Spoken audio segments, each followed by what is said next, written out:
nyagasani nuko dutangiye episode yacu ya kabiri. Episode yacu ya kabiri nuko tuyitangiye. Kuri season ya mbere bakise ngo the community to be saved. Umuhigo wo kukirwa abantu banjye tutangiye n'indege iri mu kirere.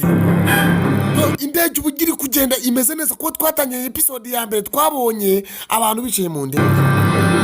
Bari bicaye mu ndege, indege bari bicayemo n'ingiyi. Dore ngiri kugenda itimyotsi ni Mariya ndigendiye garagaza imihanda mu birere numba. Dore kuko ukuntu gahunda zimeze, indege iri kugenda mu kirere yicayemo nde seruka. Yicayemo nde matamatama. Tamba. Rero duherukana hari ubwato buri mu nyanja.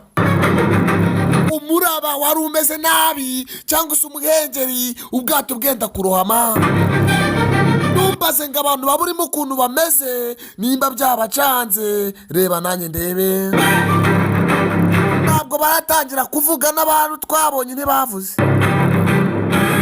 Ntabwo ariyo kubarirwa dore abantu bumiye ku bwato bari kora bakabona bagiye kugwa mu kinyanja ngo mwa.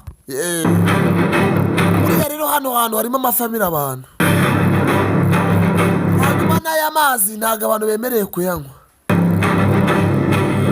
Wamara kuyagwamo amazi ukayanywa ku ngufu.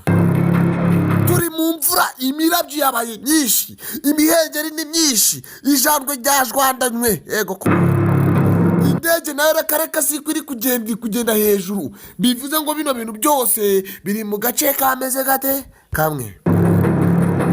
Dukomeze season yacu, season ya mbere kuri episode ya mbere twagiye bakise the community to be saved.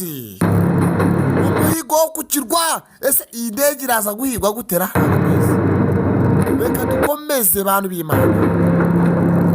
Filimi z'ubwenge nukuzitangira ndabarahiye. Ndababwiye ngo ni sawa.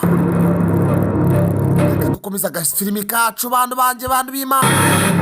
Kuba twatangiye ubwato buri mu nyanja, indege iri mu bicu. None n'ubu indege iracyari mu bicu. Reka dukomeze. Ndabona ari agace kacu tugasoreje turongera mu gace ka gatatu. Bantu banje ababikunze dukomezanye mu bice byose bikurikira. Ciao Imana ibandindire.